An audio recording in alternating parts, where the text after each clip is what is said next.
Amados hermanos del grupo Edificados en la Palabra y amigos que se han dispuesto a escuchar en esta mañana la reflexión de la palabra del Señor, les saluda con mucho cariño y alegría su hermano en Cristo, Marcos Tejeda, desde México.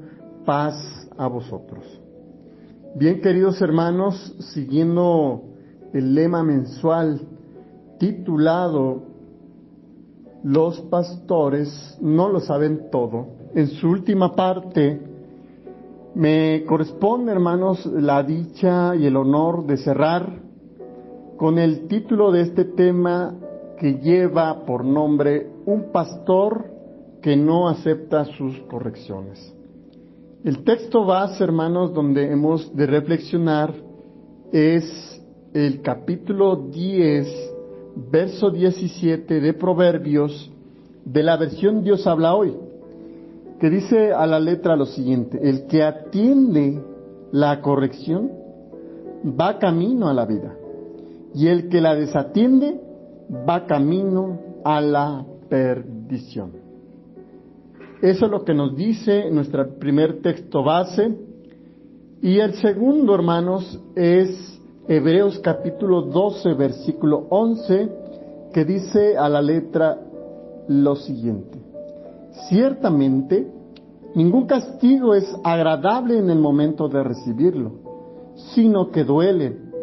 Pero si uno aprende la lección, el resultado es una vida de paz y rectitud. Amén.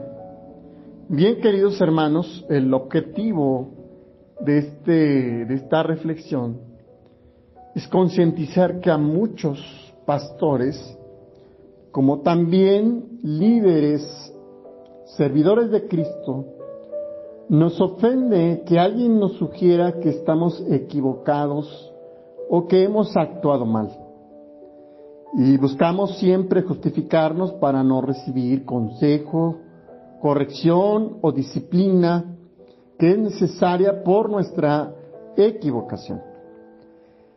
Esto, hermanos, el no aceptar la corrección germina porque dejamos de oír la voz de Dios y dejamos de introducir las voces interiores de la soberbia, el orgullo en nuestro corazón, que es un camino de apariencia, de anchura, de ligereza y contentamiento instantáneo, que al final es un camino de fracaso, un camino de impotencia, desastre y caída. Por eso es importante concientizar a cada un servidor de Dios, de Cristo, que el no escuchar trae consecuencias.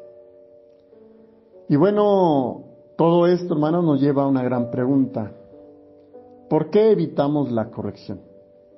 Número 1 y número 2, ¿a quién le agrada que le corrijan? La primera respuesta, hermanos, a la primera pregunta es que evitamos la corrección porque somos orgullosos, somos soberbios, somos rebeldes. Porque muchos pastores, como uno mismo, tenemos un concepto de nosotros mismos más alto del que deberíamos de tener. Y eso también nos lo dice el apóstol Pablo en el capítulo 12, verso 3 de Romanos.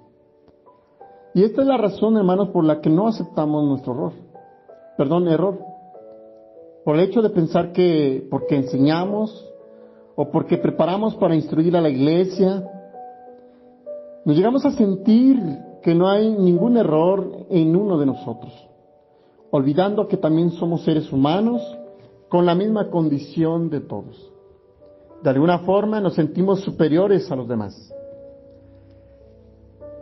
Sin embargo, hermanos, en la Biblia hay infinidad de ejemplos de personas que cometieron errores y que a pesar de ello no decidieron reconocer. Lo más terrible de ello fue que tuvieron una grave consecuencia, que lamentablemente algunos perdieron la vida, y todo por la soberbia, el orgullo, e inclusive podamos meter la mentira. Todo esto, hermanos, es el reflejo del pecado que hay en uno mismo y que tiene como condición a partir de la caída humana desde la creación. Por mencionar algunos textos, hermanos, podemos ver Génesis capítulo 3, versículo 1 al 6, Génesis capítulo 11, Génesis capítulo 4, versos 6 al 7 y 9. En el caso de los reyes, hermanos, de Israel, podemos ver en el libro de Crónicas, en el libro de Reyes, y en otros libros, hermanos, del Antiguo Testamento, como Salmos 73, verso 7, Proverbios 18, 12, Proverbios 21, 4, Jeremías 48, 29, Jeremías 49, 16, Ezequiel 28, 2 al 17, como también en el Apocalipsis capítulo 18, versículo 7, donde, hermanos, podemos ver que muchas personas que fueron servidoras, que fueron líderes, que fueron reyes del pueblo de Dios, se dejaron llevar por la soberbia, el orgullo, por la mentira. Y todo esto, hermanos, por no aceptar sus errores. ¿Dónde comienza todo esto, hermanos? Comienza desde esa forma de actuar. Hablo de errar, que viene desde el inicio de la creación. Cuando el ser humano erró al blanco, que también es concebido como el pecado, un concepto desde una visión teológica del Antiguo Testamento, nos aparece que en Génesis, hermanos, hay un detonante donde el hombre ha querido ser superior no solo a los hombres, sino a Dios también. Y el ejemplo más claro, hermanos, es en Génesis capítulo 3, versículo 6, cuando la serpiente tienta al hombre. Y en versículos antes dice, con que Dios ha dicho que no comas de este fruto, pero es porque si comes, serás igual a él. Y ahí está la tentación. Por orgullo, por soberbia, por falta de reconocimiento de sus límites, un ser que tienta al ser humano para ser igual a Dios, hace que rompa la comunión, la relación íntima, Dios-hombre, creando una lejanía y una ruptura de lo que Dios había hecho. Recuerde en versículos antes, en el capítulo 2, en el capítulo 1, Dios expresa cada vez en su creación que todo era bueno en gran manera. Esa expresión, hermanos, habla de la satisfacción de lo que Dios había hecho. Pero cuando Dios ve al hombre con la actitud de soberbia, de orgullo, de mentira, de falta de humildad, lo hace separarse de esa relación íntima. Y que también hoy lo podemos expresar como una rebeldía, como una venda en los ojos, que no mira a los demás, sino se ve a sí mismo grande. Y bueno, hermanos, de esa forma podemos ir describiendo que el hombre comete la falta más grande, sentirse superior. En el mismo Génesis, hermanos, se va describiendo después de unas personas, viene una civilización completa donde quiere encontrarse con su Creador y quiere llegar hasta donde Él se encuentra. Lo podemos ver en Génesis capítulo 11, donde el ser humano quiere construir una torre para llegar a Dios. Y bueno, todos conocemos esta historia donde vemos que el motivo interno del ser humano es querer ser superior y sentirse autosuficiente. A continuación, hermanos, quiero compartir primeramente bíblicamente y luego una visión clínica del comportamiento humano acerca de la pregunta que hacíamos al inicio. ¿Por qué evitamos la corrección? En Proverbios capítulo 10, versículo 17, decía, hermanos, que cuando el hombre atiende la corrección, va camino a la vida, pero el que no, va al camino a la perdición. Este texto sapiensal, hermanos, también en la traducción lenguaje actual dice: el que acepta la corrección tendrá una larga vida, pero quien no oye consejos no llegará muy lejos. Aquí, hermanos, el ejercicio literario es de contraste. Podemos ver un contraste, hermanos, de que el que hace, el que acepta, tiene larga vida. Pero el que no, hermanos, tiene una corta y muy efímera y superficial vida.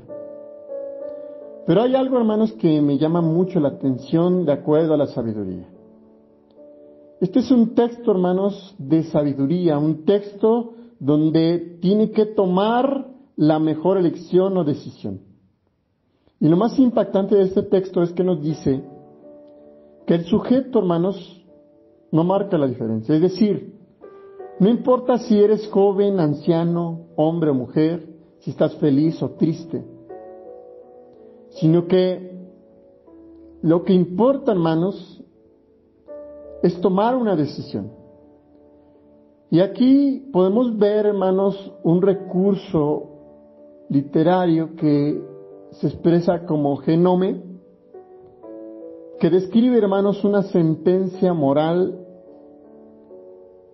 Entonces, hermanos, vemos que este texto es una sentencia moral de acuerdo a nuestra reflexión y relación con nuestro Dios. Y que en el sentido teológico de este texto, la importancia, hermanos, es ser sabio o no. Si eres sabio, entonces estás respetando a Dios, lo honras. Y esta es la primera lección, hermanos, que nos da este texto de sabiduría. Es más, hermanos, es una lección de sabiduría, como dice en Proverbios 1:7, que el principio de la sabiduría es temer a Dios. Cuando uno, hermanos, toma la mejor decisión. No importa si sabes mucho, si sabes poco, lo que importa es tomar la mejor decisión. Y este texto, hermanos, nos hace reflexionar, ¿qué camino hemos de tomar? De acuerdo a nuestro enfoque, hermanos, en el versículo 17, en la parte baja, dice: el que rechaza la corrección, el que no oye consejos,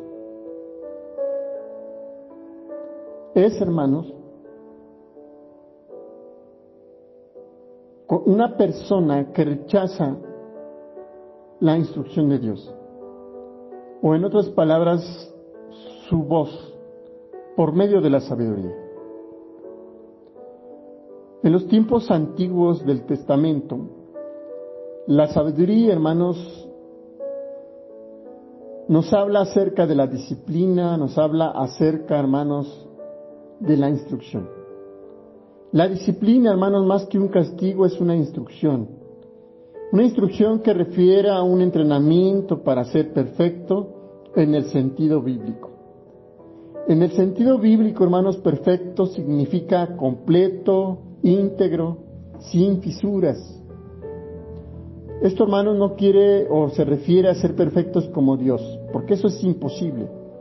Pero refiere, hermanos, a tener un corazón completamente entregado a Dios,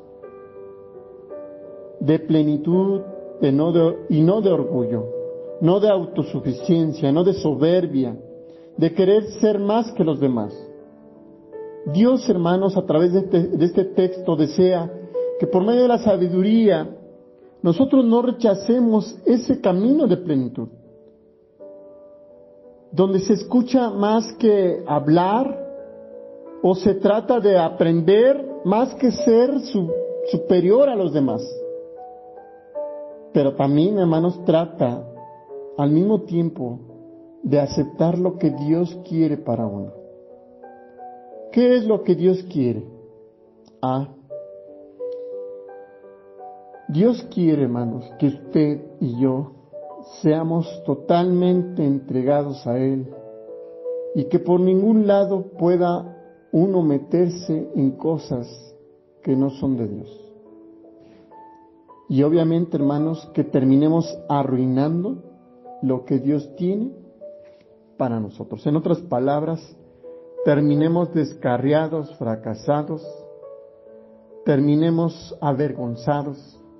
Eso es lo que menos Dios quiere. Lo que Dios quiere, hermanos, es que tú aprendas la lección, que tú reflexiones hacia adentro, que tú mires que ese error te va a hacer mejor. Y al hacerte mejor significa ser transformado por Dios. Esta transformación, hermanos, obviamente trae cierta adversidad, como también, hermanos, cierto aprendizaje.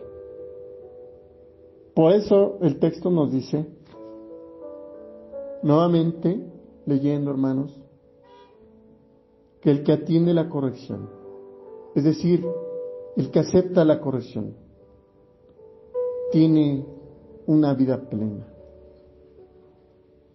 Hay una frase, hermanos, que dice que todos tenemos cola que nos pisen. Es decir, siempre hay alguien que puede señalar nuestros errores. Aún por muy perfectos o que nos creamos intactos, siempre hay algo, hermanos, que nos señala. Pero cuando uno acepta ese error, uno es libre. Y ser libre, hermanos, es lo máximo. No para pavonearse, no para jactarse frente a los demás, sino para cumplir el propósito de Dios, de ser conforme a su imagen, ser ejemplo, pero sobre todo, hermanos, tener una vida plena. Ahora, hermanos, veamos, ese es el enfoque del Antiguo Testamento. En el Nuevo Testamento, hermanos, en Hebreos capítulo 12, versículo 11, el apóstol Pablo dice, ninguna disciplina al presente parece ser causa de gozo, sino de tristeza, pero después da fruto apacible de justicia a los que en ella han sido ejercitados. Es decir, todos ante la corrección y disciplina no nos parece. Vivimos en un tiempo que al recibir una corrección, la verdad es que no se asume comúnmente. Preferimos palabras como comprensión, aceptación, inclusive defender nuestros propios derechos a cualquier precio. Y a veces estamos dispuestos a perder amistades, trabajos, relaciones familiares e incluso abandonar a nuestra iglesia en vez de aceptar y recibir algún tipo de corrección o disciplina. Todo esto, hermanos, no es nuevo. Podríamos parecernos un tema en particular hoy en día, pero vemos a través de las redes sociales las marchas de todo tipo en diferentes naciones, ciudades, comentarios en algún artículo que toca fibras sensibles. Pero todo esto muestra que el orgullo ha sido parte de la experiencia humana, como lo he mencionado, desde la caída, desde Adán, que rechazó los mandatos, la corrección de Dios, echándole la culpa a su esposa, y esta, hermanos, fue la razón por la que Dios desplazó a los hombres en Babel, y la causa por la que Dios llevó a Israel al cautiverio fue por el orgullo. O el orgullo, hermanos, que también en el Nuevo Testamento nos damos cuenta que llevó a los fariseos a buscar la muerte de Jesús. Y ahora, hermanos, a través de Pablo, a perseguir la iglesia primitiva. Y más adelante, Pablo morir por esa iglesia perseguida. Quiero preguntarle, ¿cómo se ve este orgullo pastoral en nuestras iglesias? La mayoría de pastores no acepta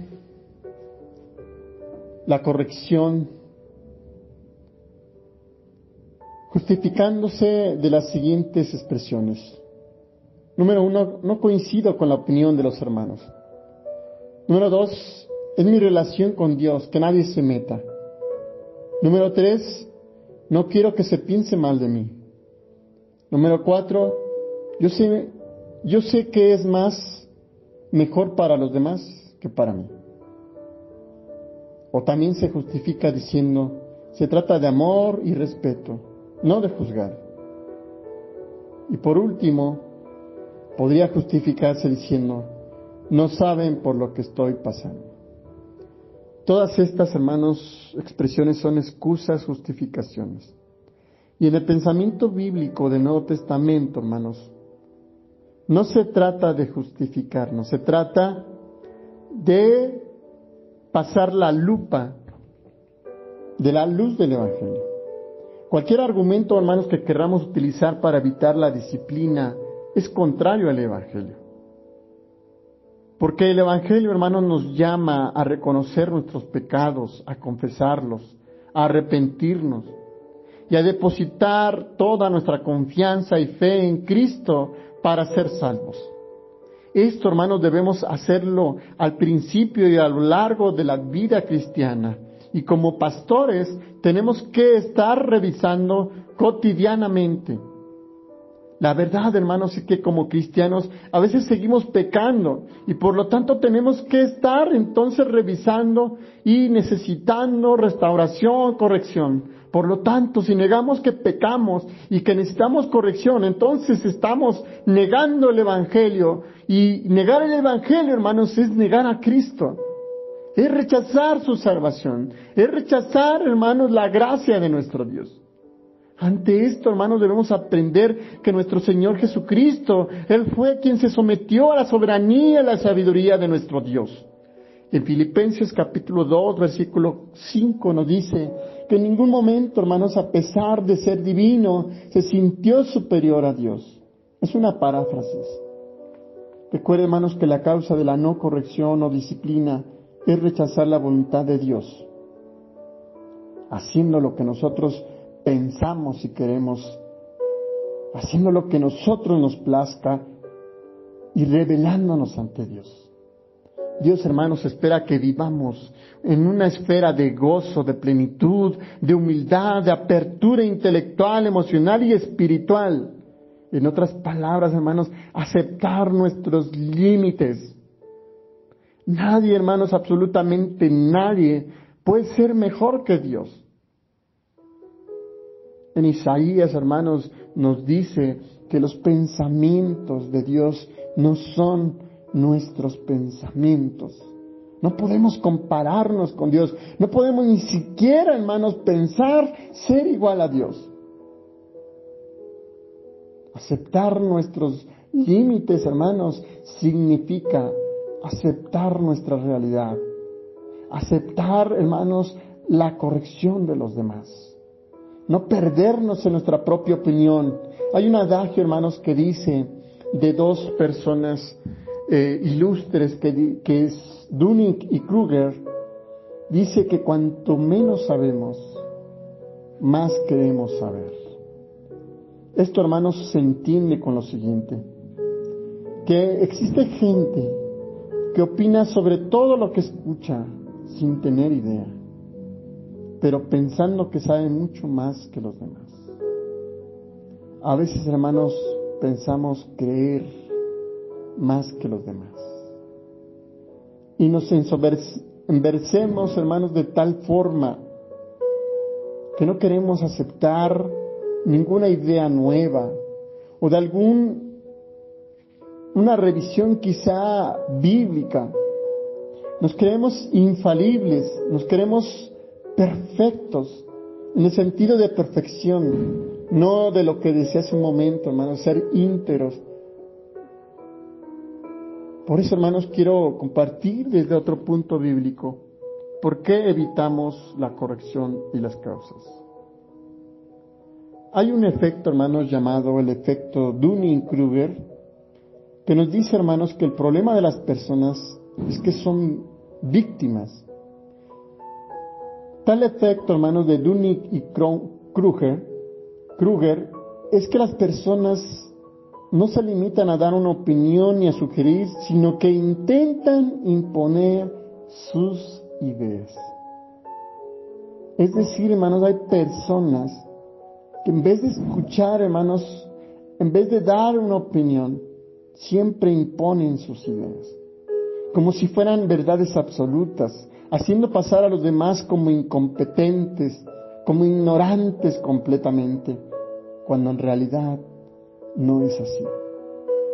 Obviamente, hermanos, lidiar con estas personas no es fácil porque suelen tener un pensamiento muy rígido, muy fundamentalista y también, hermanos, un pensamiento muy pobre.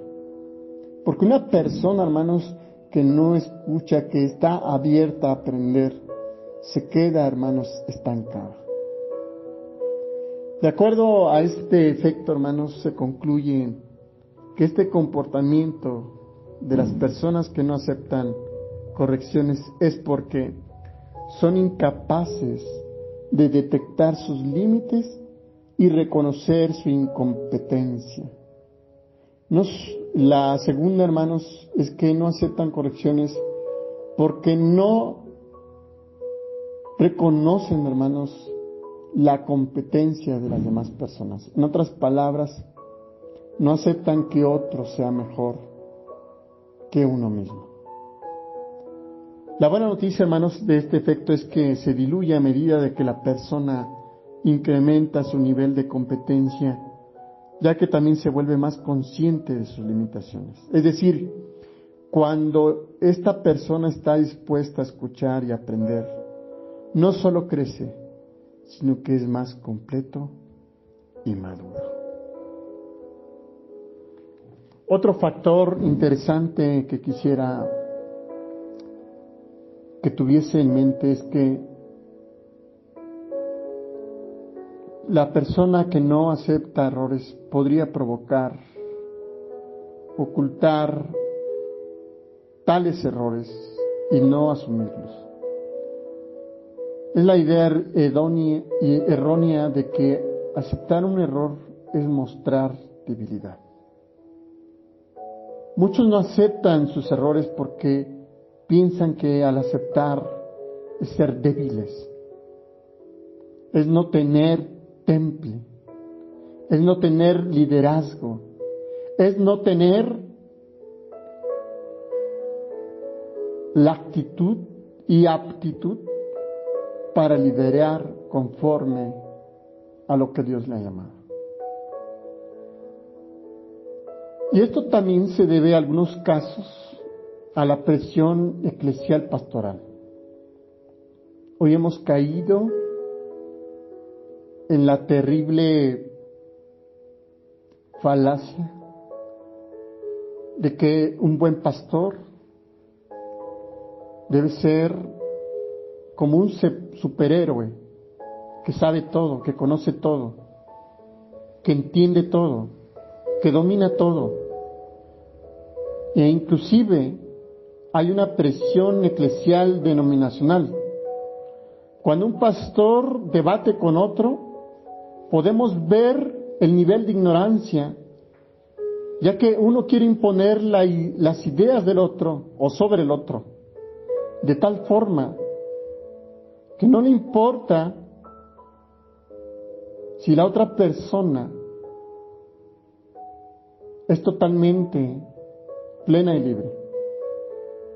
pasa sobre él, quizá avergonzándolo, quizá haciendo algo impropio, de tal forma que pierde el objetivo principal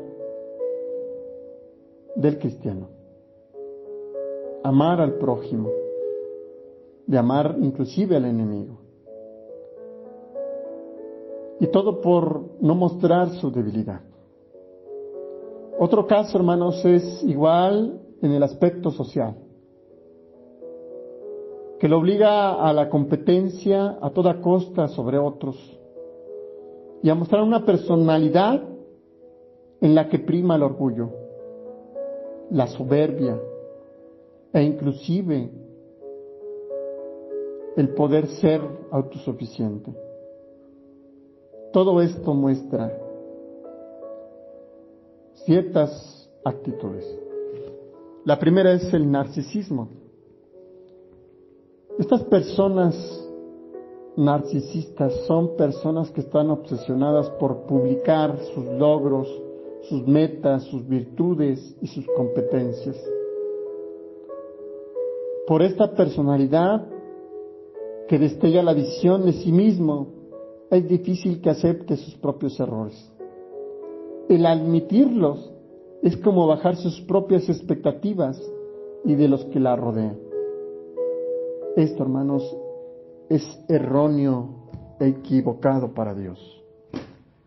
Dios, hermanos, no nos elige por nuestros superpoderes. Dios, hermanos, no nos ama por nuestros propios méritos. Dios nos ama, hermanos, porque Él así lo ha decidido. Dios, hermanos, ama a los humildes de corazón. Y hace un momento hablaba de los reyes, y un ejemplo es cuando Saúl, hermanos, se ensoberbece sobre Dios y piensa y oculta cosas que piensa que le puede ganar a Dios. Pero Dios, hermano, lo reprende a través de un sacerdote y le dice que le será arrancado su reino. Aquel hombre, en vez de aceptar su error, se ensoberbece, es tan narcisista que dice que él puede hacer las cosas aún fuera de la voluntad de Dios. Pero lo que no sabe es que Dios ya ha enviado a esa persona a buscar un nuevo rey. Y ese rey no es elegido por sus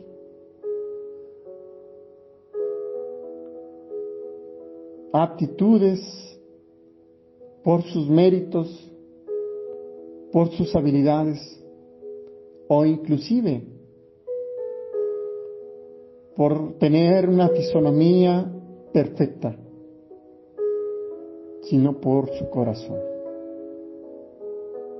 por esa humildad, por esa apertura en su vida. Y a mí me encanta, hermanos, leer esta expresión como epitafio del rey David. El rey David, hermanos, es considerado como un hombre conforme al corazón de Dios. Y esto significa, hermanos, que fue un hombre que, a pesar de sus errores, aceptó la corrección. Y aceptar la corrección, hermanos, fue aceptar la restauración, fue aceptar la voluntad de Dios. Y eso, hermanos, lo hizo como uno de los más grandes reyes de Israel. Así que si usted busca la fama, busca la alabanza, déjeme decirle que es una actitud narcisista. Otra, hermanos, actitud es la irresponsabilidad propia. Esto tiene mucha relación con la inmadurez emocional y la carencia de habilidades personales. Muchas personas o muchos líderes tienen esta forma de ser. Estas personas no admiten sus errores y les resulta difícil trabajar en equipo, respetar vínculos, asumir responsabilidades con aciertos y desaciertos dentro de un proyecto común. ¿Cuántas o cuántos líderes, pastores, tienden a ser rígidos, tienden a ser ásperos, fríos, calculadores,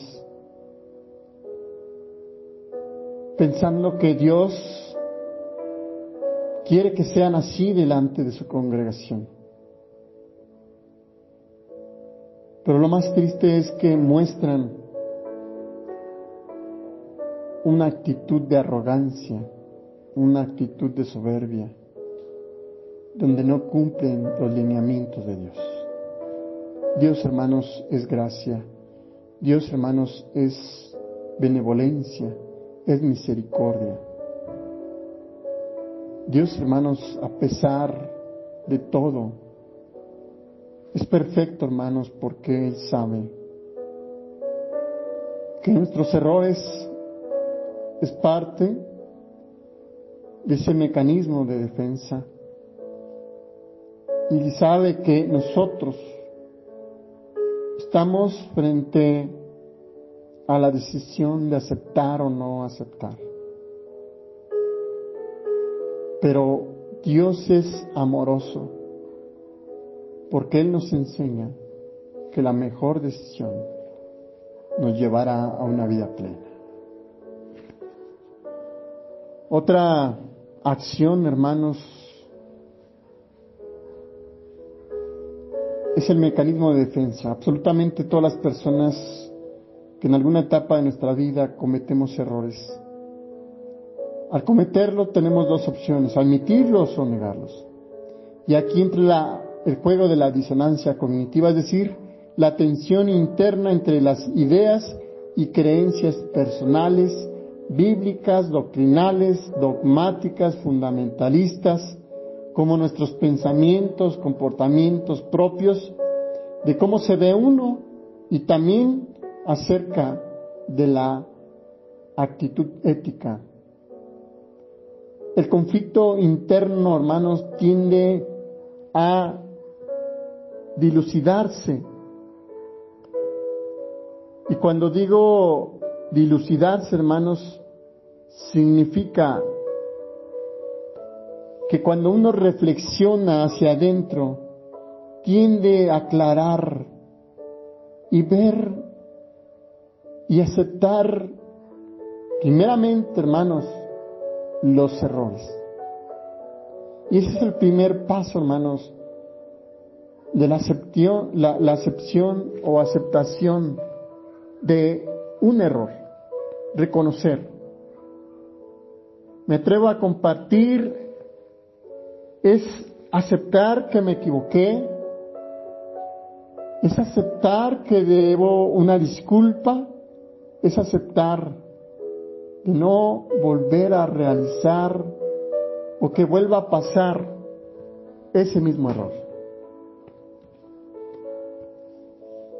Esto, hermanos, no pone en peligro la identidad personal, por el contrario, engrandece las virtudes personales y ennoblece a la persona de cara a su círculo de comunidad de fe, familiar, laboral y de amistad.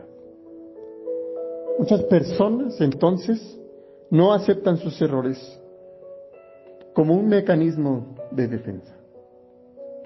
Pero ante esto, hermanos, debemos reflexionar hacia adentro, internamente, y aclarar, entender, ¿por qué no? Para dar el primer paso, que es reconocer, que es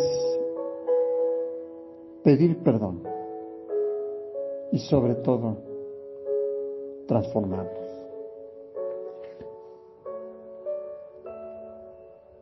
Hay una frase, hermanos, atribuida al filósofo alemán Immanuel Kant, que dice que el sabio puede cambiar de opinión, pero el necio nunca. Cuando uno reconoce, hermanos, o acepta las correcciones, se vuelve sabio. Porque escucha, porque aprende, porque acepta, porque cambia, porque decide la transformación. Pero sobre todo, se perdona a sí mismo y perdona a los demás. Hay otra frase, hermanos, de Larry Niven, que dice: la mitad de la sabiduría es aprender a desaprender lo que se sabe. La frase de Niven, hermanos, es que solo la mitad de nuestra sabiduría y la otra mitad viene de desaprender. Esto, aunque parezca contrario, significa, hermanos, que cuando uno acepta sus errores, aprende de otra forma a hacer las cosas. Algunas personas consideran que no admitir sus errores los hace más fuertes y tienen el poder sobre los demás, pero eso no es verdad. Seguramente usted ha estado ante estas situaciones en las que ponemos en balanzas y debemos admitir nuestros errores y empezamos a valorar cuáles serían las posibles consecuencias que acarrearán a nuestra vida. Si es cierto, afecta de manera negativa, por lo cual prefieres callar a ir contándolo. Y esto es una especie de coraza de superficialidad, pero es importante admitir, ya que nadie es perfecto, y esto nos brinda una oportunidad de crecimiento personal, emocional y espiritual. Hermano mío, no te engañes, los errores no deben callarse, sino reconocerse y admitirlos. ¿Qué podemos hacer para tratar con personas que no aceptan sus errores? Déjeme darle unos breves consejos. Primero, hermanos, es que todos y cada uno de nosotros, en algún momento de nuestra vida, debemos entender, hermanos, que nos hemos equivocado. Nos vemos quizá en la situación de tener que tratar con gente a la que cuestiona o les cuesta admitir sus propios errores. Y lo más probable es que este tipo de personas no nos gusten o nos hagan sentir mal. Sin embargo, es importante saber tratar con las personas que no saben pedir perdón y reconocen sus errores, ya que es más probable, hermanos, que no encontremos con más de una persona de este tipo o a lo largo de nuestra vida. Así que, en segundo lugar, hermanos, lo más importante es no guardar rencor a esa persona que se ha equivocado y que no ha sabido reconocer su error. Y es que el rencor solo te hará más débil y dejará problemas a largo plazo, hermanos, en vuestra vida o relación de amistad, familiar e inclusive matrimonial. Asimismo, queridos hermanos, cuando te encuentres con una persona que actúa así, que no acepta sus errores, es importante que no seas tú quien pida perdón por decir cosas tal y como lo sientes. Recuerda que esta persona es una persona que se ha equivocado y que no quiere admitir su error y que difícilmente va a saber qué hay más allá de lo que tú le intentas hacer ver. Por eso, no trates de cambiar a los demás.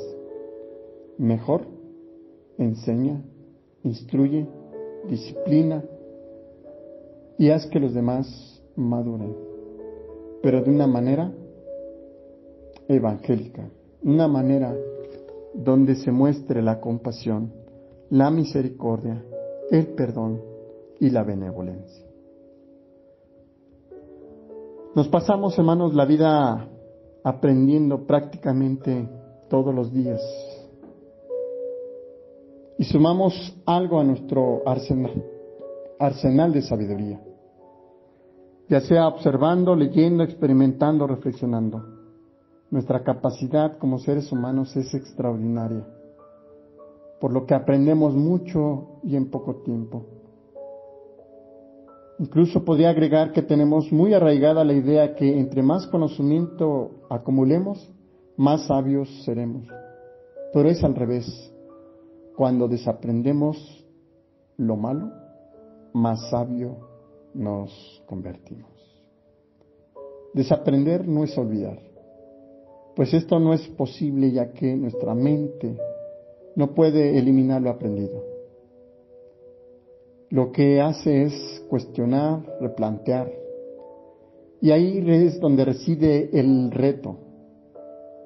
Desaprender es decodificarnos, cambiar paradigmas, es formatear el disco duro, y esto exige combatir la arrogancia que posee nuestras creencias, que nos arraigamos a través de ellas, que se vuelven limitantes, no flexibles y expansivas.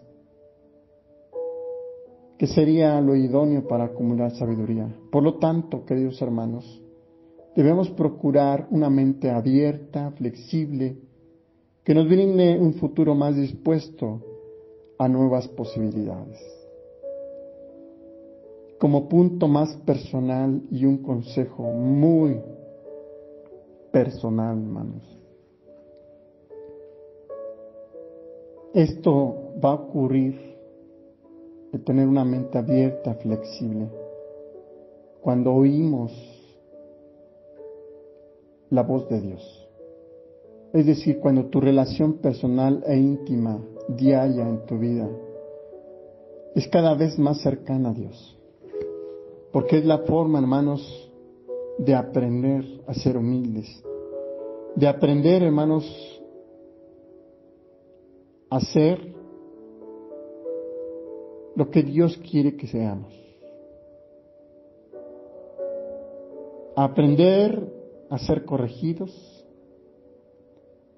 Y esto, hermanos, nos hará sentir bien, porque nos entrenará para regocijarnos por encima de las circunstancias. La corrección, hermanos, traerá crecimiento. Y este crecimiento, hermanos, es el objetivo de Dios. Que seamos perfectos a la estatura, a la medida y a la perfección de Cristo Jesús. Y esta es una oportunidad para crecer. Reconocer y aceptar la corrección, hermanos, es un acto de obediencia, donde la palabra de Dios nos manda que estemos sujetos a toda autoridad. En el caso de la iglesia, debemos sujetarnos a nuestros pastores con alegría. Hebreos 13:17. Cuando nosotros necesitamos corrección y nos sometemos a la autoridad propia, esto agrada a nuestro Dios. La corrección, hermanos, o aceptar nuestros errores, también nos santifica. Esta vida de peregrinaje, hermanos, nos hace que nosotros podamos caminar de una manera propia, de una manera sabia, pero sobre todo, hermanos, aceptar el proceso que Dios quiere hacer en nuestra vida, aceptarlo con confianza, de que saber que Dios tiene más cosas mejores preparadas que nosotros mismos podemos hacer. Dios quiere, hermanos, que seamos santos como Él es santo. La corrección, hermanos, también nos enseña a mejorar o a tener o ser un buen ejemplo, dar un buen testimonio, estimulando, hermanos, nuestro crecimiento espiritual de la iglesia, invitando e influenciando entre los hermanos a hacer lo mismo. Recuerda lo que dijo el apóstol Pablo: imitadme como yo imito a Cristo. Aceptar la corrección, hermanos, es evitar que la soberbia gobierne nuestra vida. Es evitar que el orgullo enceguece nuestra vida espiritual y la manche, porque Dios nos ha comprado y nos ha hecho o nos ha dado blancas vestiduras. Tenemos, hermanos, la certeza de que la corrección bien recibida de Dios trae frutos que nos preparan para el regreso de nuestro bendito Salvador, que es Jesucristo. No temas pastor, ser corregido. No temas, líder, ser corregido. Amado hermano, comunidad de la fe, no temas en ser corregido, porque toda corrección, toda disciplina trae bendición. Esa bendición de traer frutos que nos preparan para el regreso glorioso de nuestro bendito y amado Salvador, que es nuestro Señor Jesucristo. Deseo que el Señor les bendiga a todos. Y como se escucha en el fondo, debemos rendirnos a Él. Porque solo rindiéndonos a Él, hermanos, es aceptar que Dios haga más de Él y nosotros que nosotros mismos. Dios nos guarde. Paz a ustedes.